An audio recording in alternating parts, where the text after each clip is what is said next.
Fala meu amigo, fala minha amiga, vamos então começar mais uma aula importante, uma aula interessante.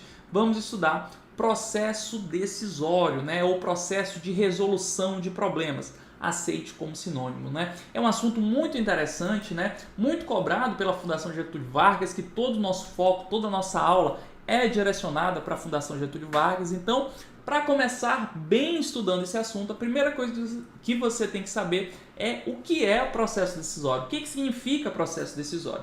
E para isso, vem aqui comigo para a gente ver o conceito de processo decisório, né? Processo decisório, gente, nada mais é do que a análise e escolha entre alternativas disponíveis de cursos de ação que a pessoa deve seguir. Então, tirando um pouquinho do Adminis3, né, porque aí é o conceito proposto por Hidalberto Cavenato, processo decisório, gente, é simplesmente você escolher a alternativa que faz mais sentido, aquela alternativa que você prefere dentre as opções disponíveis. Para que haja de fato um processo decisório, é preciso que tenha alternativas. Se você não tem alternativa, se você não tem escolha, não há processo decisório, tá bom? Então, o processo decisório ele pressupõe a existência de alternativas. Quando você escolheu, por exemplo, estudar para concursos públicos, você seguir um processo decisório. Você tinha a possibilidade de escolher uma carreira na iniciativa privada, né? Acabou optando por uma carreira na iniciativa pública, né? Se esforçar a pagar o preço para passar num concurso público, escolhendo uma carreira pública. Então, dentre as alternativas, você escolheu esse caminho. Então, e esse processo de tomar decisões é justamente o que a gente chama de processo decisório. Vamos ver aqui o conceito proposto por Maximiano, né? O processo de tomar decisões, ou processo decisório, é a sequência de etapas que vai da identificação de um problema ou oportunidade até a escolha e colocação em prática de uma ação ou solução. Então, o que o Maximiano fala aqui? Olha, tomar decisões, o processo decisório é uma sequência de etapas, porque toda vez que a gente vai tomar uma decisão, ainda que de forma intuitiva, né, a gente passa mentalmente por algumas etapas. Então, a gente vai estudar isso também. Quais são as etapas pelas quais a gente passa até tomar uma decisão final. Tá bom? Então, o processo decisório é um assunto muito rico na administração, né? Porque ele é estudado pela administração, pela psicologia, né? Então, é um assunto muito vasto. Para fins de concursos organizados pela FGV, o que você precisa saber muito bem? O que está no sangue, né? Vem aqui comigo. Você tem que saber 4 coisas, basicamente. Primeiro, elementos da decisão, ou seja, todas as características, tudo que uma decisão tem, que são os elementos, né? As etapas do processo decisório, ou seja, o que a gente faz, né, até chegar a uma decisão final, as ferramentas utilizadas no processo decisório, e aqui eu já destaco que é uma das coisas mais cobradas pela FGV, são as ferramentas presentes no processo decisório e as classificações das decisões. Então, esses 2 tópicos aqui são os mais quentes, tá? Para concursos organizados pela FGV, mas principalmente as ferramentas, tá? A FGV gosta mesmo de cobrar ferramentas dos processos decisórios. Show de bola? Então, esse é o nosso roteirinho da aula. A gente vai estudar elementos, depois etapas, depois ferramentas e depois classificação das decisões. Tá bom? Esses 2 primeiros assuntos, né, elementos e etapas, eles são mais conceituais, é só para você ter uma noção mais geral. Então a gente vai passar até um pouquinho mais rápido. Aí na parte das ferramentas a gente vai fazer mais questão, vai intensificar mais, porque é mais cobrado pela FGV. Combinado? Beleza. Então, começando aqui o nosso bate-papo pelos elementos da decisão, ou seja, toda vez que eu vou tomar uma decisão, eu vou ter a presença desses elementos. Tá bom? Então imagine o seguinte, vamos partir de um exemplo. O João, ele tem que tomar uma decisão. Ele está decidindo se vai seguir para a carreira pública, se ele vai seguir uma carreira privada ou se ele vai tentar empreender. Então, o João, vamos partir desse exemplo. Então, nesse processo de decisão do João, nós vamos ter a presença de alguns elementos. Quais são eles? Primeiro elemento, o tomador de decisão, ou seja, quem vai tomar a decisão. Dentro do nosso exemplo, o tomador de decisão é quem? É o João. É ele que vai ter a palavra final, se ele vai seguir para o empreendedorismo, se ele vai seguir para a carreira pública, se ele vai empreender. Então, o tomador de decisão é o indivíduo que vai tomar a decisão, né, que vai ter a palavra final. Além disso, nós temos o segundo elemento, que é a situação. O que é a situação, gente? É o contexto, tá? É o contexto no qual se insere o João, né? O João, ele pode ter habilidades, ele pode estar, por exemplo, fazendo faculdade, ele pode estar estudando. Então, é o contexto no qual o João vai ter que decidir. Ele pode falar muito bem inglês, por exemplo, e pode, não, vou empreender aqui, vou dar aula de inglês na internet. Né? Ou ele pode ter uma qualificação muito útil para a iniciativa privada, vou ser programador lá no Google, por exemplo. Né? Então é o contexto no qual a decisão vai ser tomada, é esse elemento que a gente chama de situação. Além disso, nós temos os objetivos e resultados, ou seja, o que o João espera alcançar? O que o João espera alcançar? O João espera... poxa, eu quero ter uma qualidade de vida boa, eu quero ter uma renda legal, eu quero ter dinheiro para prover uma condição bacana para minha família. Então esse é o objetivo que o João espera. Né? Então, para tomar essa decisão, se ele vai escolher iniciativa privada, concurso público ou empreendedorismo, ele tem que considerar o que ele espera. Né? O que ele espera? Justamente isso, qualidade de vida, uma renda legal, uma possibilidade de prover uma condição bacana para sua família. Então esses são os objetivos do João. Além disso, vamos ter preferências, ou seja, o tomador de decisão, o João, né, ele tem coisas que ele valoriza mais. Né? Ele pode gostar, poxa, eu, João, gosto de ter tranquilidade, eu gosto de não ter medo de ser demitido amanhã. Né? Por quê? Porque eu já passei por isso. Né? Eu trabalhava numa empresa, eu, João, né, trabalhava numa empresa, e aí no dia seguinte, do nada, o empregador decidiu me despedir. E aí eu me vi sem trabalho, sem renda, minha família passou o maior aperto. Então, em virtude disso, eu tenho preferência para a estabilidade. Então, para o João, ter um trabalho seguro, um trabalho que ele sabe que não vai ser despedido do nada, é um aspecto relevante. Então, é uma preferência dele, ele vai considerar isso na hora de tomar uma decisão. Então, as preferências são as circunstâncias que o tomador de decisão privilegia, aquilo que ele acha mais importante, tá bom? Além disso, vamos ter a estratégia, que é outro elemento, né, do processo de decisão. O que é a estratégia? É o caminho, o curso de ação que o tomador de decisão, ou seja, o João, né, escolheu para alcançar aqueles objetivos. Então, o João pode ter escolhido, poxa, em vista do meu contexto, da minha realidade, considerando as minhas preferências e os meus objetivos, minha estratégia para alcançar esses objetivos, de ter qualidade de vida, de ter uma renda bacana, de ajudar minha família, minha estratégia vai ser, vou estudar para um concurso. Então, é o curso de ação que ele escolheu. Show de bola? Então, aqui eu expliquei a teoria, né, a lógica por detrás. Agora a gente vai só consolidar vendo aí os conceitos bonitinho, né, os conceitos conforme consta no livro do Hidalberto Cavenato. Então, vem aqui comigo. Tomador de decisão. A empresa ou indivíduo que faz a escolha entre as alternativas de ação. Então, a empresa ou indivíduo que decide, né? É o João. O objetivo reflete o que o tomador de decisão pretende alcançar com as ações. No caso lá do exemplo, era o quê? Ter uma renda bacana, ajudar a família, ter qualidade de vida. Então, os objetivos do João. As preferências refletem os resultados que o tomador de decisão usa para fazer a decisão, ou seja, os critérios, melhor dizendo, que o tomador de decisão usa para fazer a decisão. No caso do João, as preferências deles era por ter um trabalho bacana, um trabalho seguro, né? Então, é os critérios que ele avaliou. Estratégia, o curso de ação que o tomador adota para atingir seus objetivos. No caso do João, ele decidiu estudar para concurso para alcançar aqueles objetivos que ele traçou.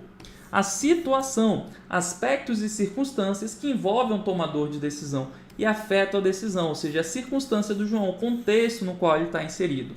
Vai ter autor, gente, que vai separar o objetivo do resultado, tá? Vai ter autor que vai... Isso aqui é uma polêmicazinha, né? Vou botar uma bombinha aqui, o símbolo que eu uso para divergência doutrinária é a bombinha, né? Vai ter autor que vai separar o conceito de objetivo de resultado, tá? A maior parte dos autores não faz essa distinção, mas tem autor que diferencia, que chama resultado de consequência da adoção de uma estratégia. Então, por exemplo, a estratégia do João, aqui seguindo a corrente doutrinária que faz uma distinção, né? A estratégia do João é passar em um concurso público para quê?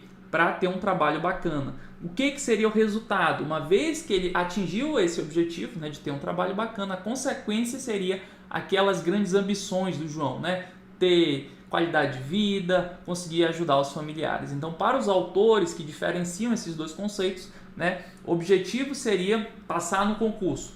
Resultado, as consequências advindas de passar no concurso. Qualidade de vida, renda bacana, ajudar a família, tá bom? Mas para a FGV não precisa levar isso, tá? O conceito de resultado e objetivo para a FGV acaba sendo tratado como sinônimo. Combinado? Então, vimos aí a teoria, os elementos da decisão. Vamos ver como isso já vai te ajudar a resolver algumas questões também. Olha essa questão aqui. FGV DPE Técnico 2014.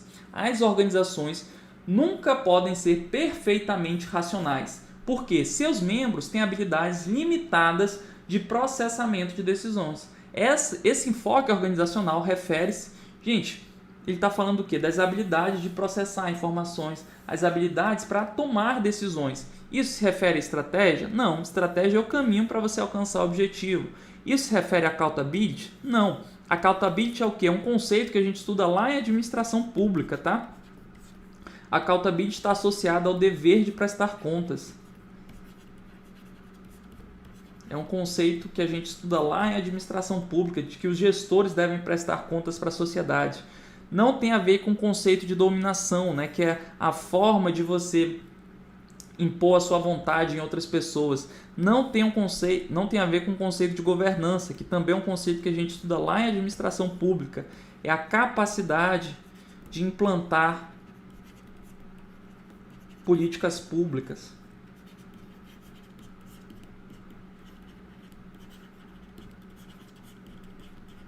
Isso tem a ver justamente com a tomada de decisão. Então, toda vez que você vai tomar uma decisão, a sua decisão está limitada, primeiro, ao seu contexto, né? O João, por exemplo, se ele não for... Imagine o seguinte, imagine que o contexto do João, ele é um herdeiro. Imagine que ele tem uma fazenda enorme ali, não sei quantos hectares de terra, não sei quantos cabeças de gado, não sei quantas, sabe? O cara é muito rico, ele é herdeiro. O pai dele deixou aí milhões e milhões de reais para ele. Será que o João vai estudar para concurso público?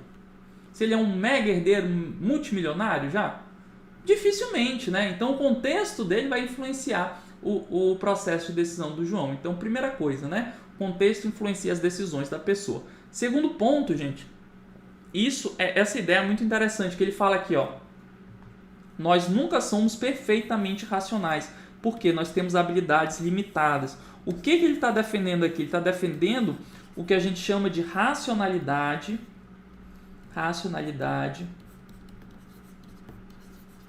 limitada. Essa ideia, gente, ela foi defendida pela primeira vez por um cara chamado Herbert Simon, tá?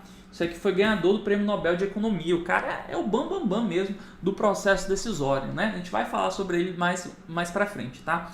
Mas a grande ideia dele foi demonstrar, evidenciar isso por meio de modelos econométricos, né?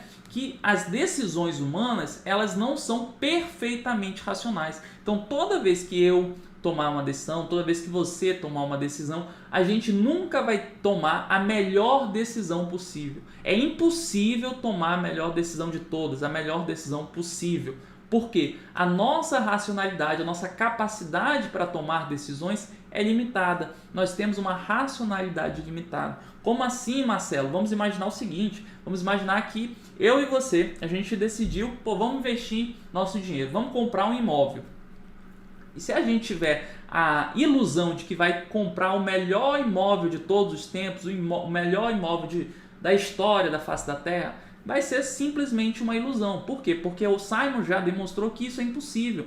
Porque a gente não tem capacidade de levantar todas as informações necessárias. Então a gente nunca vai conseguir levantar todas as informações sobre todos os imóveis que estão à venda, né? Essa é a primeira dificuldade, você não consegue levantar todas as informações. E mais do que isso, ainda que você conseguisse levantar todas as informações, você nunca teria capacidade de processar todas essas informações, né? Você ia ficar doido depois de um tempo. Já viu 300, 400 imóveis, E aí vai ficar cada vez mais confuso escolher qual seria a melhor alternativa de investimento. Então a nossa racionalidade é limitada, tá bom? Então, vez ou outra vai aparecer esse conceito, essa ideia nas questões, tá? Racionalidade limitada é justamente essa incapacidade que nós temos de levantar todas as informações e processar todas as informações para tomar as decisões. Show de bola? Então, gabarito aqui, a alternativa é.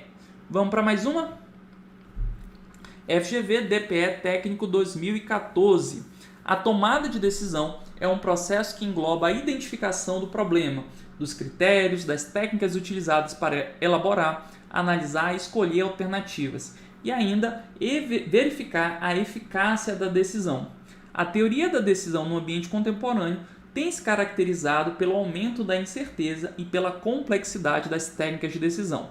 Nesse contexto, o administrador tomador de decisões deve considerar. Então, o que ele está falando, gente? Está aumentando a incerteza e a complexidade do ambiente. Por quê? Porque em um mercado cada vez mais globalizado, né, como das empresas de hoje em dia, é muito mais difícil, é muito mais competitivo. Se você for abrir uma empresa hoje em dia para produzir essa caneta que seja, essa caneta aqui, você não vai concorrer mais, como era antigamente, com as pessoas, com as empresas do seu bairro ou da sua cidade. Você vai ter como concorrente empresas lá da China, né, de Taiwan, de Singapura. Por quê? Porque hoje o mercado é mais competitivo, mais globalizado, e isso torna, portanto, o processo de decisão mais difícil também, tá bom? Vamos ver aqui as alternativas. Alternativa A: o reduzido número de atores no processo decisório. Isso já está errado. Por quê? Porque a gente está tendo um aumento no número de atores no processo decisório. Foi a história, né? Se você abrir uma empresa hoje em dia, você vai competir com gente do mundo inteiro. Então a gente está tendo um aumento no número de atores do processo decisório. Tem mais gente envolvida.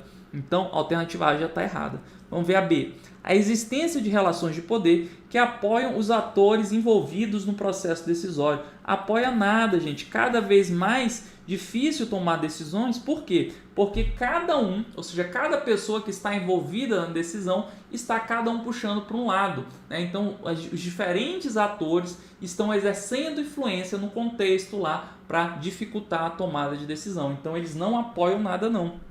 Eles dificultam a tomada de decisão. Vamos ver a C: que os atores envolvidos no processo decisório possuem um sistema de valores semelhantes, levado a objetivos comuns. Não, né? Será que a empresa lá, o seu concorrente da China, ele vai ter um valor semelhante ao seu? Vai ter nada, né? Ele quer vencer você no mercado. Então, não é isso não. Os objetivos são concorrentes. Por quê? Porque os valores são diferentes, né? Vamos ver a alternativa E: empreender a busca do equilíbrio entre as dimensões da racionalidade com a intuição do processo decisório. Isso aqui está correto. Por quê? Porque a gente vai tentar adotar um processo decisório racional, ou seja, a gente vai seguir uma lógica, mas considerando que a nossa racionalidade é limitada, que a gente não vai conseguir levantar todas as informações, levantar todas as alternativas, a gente vai ter que sempre seguir um pouquinho da nossa intuição. Então existe também dentro do processo decisório, é interessante que a gente saiba isso, um pouco de intuição. Por quê? Porque a gente não tem uma racionalidade absoluta, tá bom? Essas questões que eu peguei aqui, gente, são questões bem mais difíceis, né? Mas para eu te contextualizar melhor dentro do processo decisório, para você ter uma compreensão mais ampla, né? Que o processo decisório, primeiro, ele tem uma racionalidade limitada. Segundo, em vista dessa racionalidade limitada, você vai precisar também de um pouco de intuição, tá bom? Então a D parece o nosso gabarito. Vamos ver a E: que o conjunto de ações disponíveis são claramente definidas, bem delimitadas no processo decisório. Quem dera fosse assim, né? Porque, como o próprio enunciado diz, existe um aumento de incerteza. Então a gente não tem definições, ações claramente definidas e delimitadas, né? Gabarito é mesmo, então, a alternativa D de dado. E assim, gente, vencemos o primeiro ponto, né? Estudamos os elementos da decisão. Agora, o que a gente vai ver? Vencemos aqui o primeiro, vamos estudar então as etapas do processo decisório. Toda vez que você passa, né, a decidir, vai tomar uma decisão, você vai percorrer algumas etapas, tá? Gente, seguinte, existem diferentes autores que adotam perspectivas um pouco diferentes, né, sobre as etapas do processo decisório. A gente vai estudar 3 autores. A gente vai estudar o Stoner, que é descrito na obra do Hidalberto Cavenato, vamos estudar o Maximiano e vamos estudar o Herbert Simon. Depois a gente compila tudo para você ter a tabelinha matadora de questões para levar para sua prova, tá bom? Essa é a nossa ideia. Primeiro, estudando as etapas do processo decisório segundo Stoner. Stoner diz que a gente passa por 6 etapas para tomar uma decisão. A primeira etapa, segundo Stoner, é identificar a situação. Ou seja, você vai avaliar sobre o que eu vou decidir. Por exemplo, eu e você vamos tomar uma decisão sobre um imóvel como uma estratégia de investimento para a gente ganhar dinheiro. Então, primeira etapa seria entender a situação. Entender a situação. Eu e você, a gente tem um dinheiro e quer investir esse dinheiro em imóveis. Então, essa seria a primeira etapa, né? Entender a situação. Segunda etapa, obter informações sobre a situação, ou seja, realizar um diagnóstico. O que você faria nesse exemplo na segunda etapa? Você ia começar a perguntar, quanto dinheiro vocês têm para investir? Beleza, a gente tem 600 mil reais, 700 mil reais, beleza. Quais os imóveis que vocês estão observando? A gente quer imóveis na cidade de Manaus, ou na cidade de São Paulo, ou na cidade de Cuiabá. Então a gente começa a entender um pouco mais a situação. Quais tipos de imóveis? Você quer imóvel residencial ou você quer imóvel empresarial? Né? Então esse tipo de diagnóstico é a segunda etapa. Você coletar mais informações, entender um pouco mais o que os tomadores de decisão esperam, tá bom? Terceira etapa, geração de alternativas. O que a gente vai fazer? Beleza, então a gente quer investir o nosso dinheiro em imóveis. Depois, a gente tem 600 mil reais para investir em imóveis em Cuiabá, por exemplo. Terceira etapa, a gente vai começar a gerar alternativas. Você pode investir nesse imóvel aqui, imóvel A, ou no imóvel B, imóvel C, imóvel D. Então a gente começa a gerar as alternativas a partir de a gente já ter realizado o diagnóstico, né? Aí depois, quarta etapa, avaliar e escolher a alternativa, ou seja, dentre os imóveis que a gente levantou no nosso exemplo, a gente ia começar a comparar um deles. Esse imóvel aqui está com preço mais em conta, só que por outro lado ele não tem uma possibilidade de crescimento tão alta de investimento, né? Então talvez não seja tão interessante. Esse imóvel aqui, ele está um pouquinho mais caro, mas, poxa, pela região, pelo progresso aqui da cidade, é provável que aumente muito esse valor. Esse terceiro imóvel aqui, o cara está desesperado para vender, ele jogou um preço muito abaixo do mercado. Então, isso aqui talvez seja uma oportunidade mais interessante. Então, você vai começar a fazer esse tipo de comparação entre as alternativas, né? Essa é a quarta etapa. Quinta etapa, você vai implantar a decisão escolhida. Decidiu, comparou, implanta, escolhe lá o imóvel que você vai comprar e compra ele, né? E aí, por fim, você avalia os resultados. Poxa, foi uma boa decisão? Você teve o retorno que você esperava? Você alcançou os objetivos? Conseguiu investir no imóvel? Então você vai fazer esse tipo de análise. Essas são as etapas segundo o Stoner, né? As etapas descritas na obra do Hidalberto Cavenato. Agora a gente vai estudar um pouquinho as etapas do processo decisório segundo o Maximiano, que é basicamente a mesma coisa, tá, gente? Então, qual é a grande diferença? É que o Maximiano, ele corta aqui o que seria a quinta etapa, né? Ele fala que a implantação da decisão não seria processo decisório, seria execução. Então, não é processo decisório, mas o resto é igualzinho. Você identifica a situação, você realiza o diagnóstico, gera alternativas, avalia e escolhe a melhor alternativa e aí avalia já os resultados. Então, a única diferença do Maximiano é que ele não fala sobre a implantação da decisão, tá bom? Mas é bem parecida. A verdade é que nas provas, o que você tem que buscar para acertar as questões sobre etapas do processo decisório?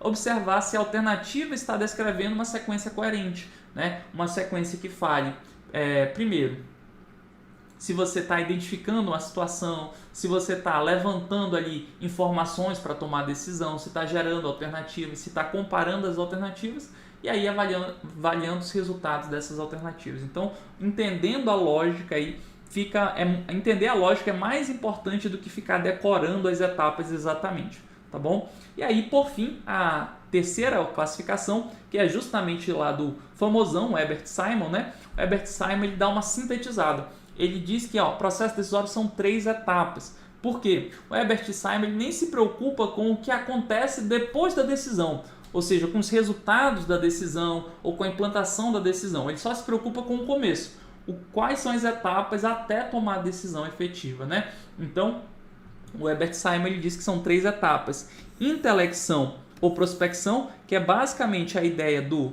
identificar a situação, mais o diagnóstico. É a mesma coisa, tá?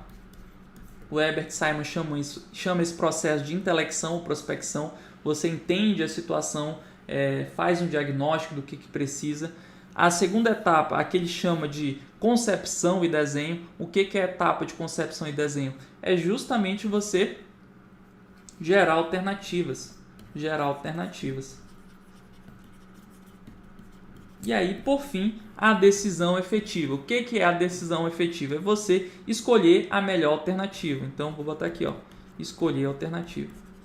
Então, perceba, gente, que, embora sejam classificações diferentes, né, a lógica delas, né, é absolutamente a mesma coisa. Né? Você está falando a mesma coisa de formas ligeiramente diferentes. Marcelo, se é a mesma coisa, por que você mostrou as 3? Né? Porque em provas pode mudar um pouquinho. E eu quero que você esteja pronto para isso. Né? Se aparecer prospecção, intelecção, você, meu Deus, nunca vi isso. Não, viu sim. Né? São as primeiras etapas do processo decisório, porque a banca está utilizando a classificação proposta pelo Herbert Simon. Então, é mais para isso. E aí, eu vou te mostrar a tabelinha que eu quero que você dê um print, porque essa tabelinha ela vai consolidar as etapas segundo essas 3 classificações doutrinárias. Aí não importa o que a FGV invente.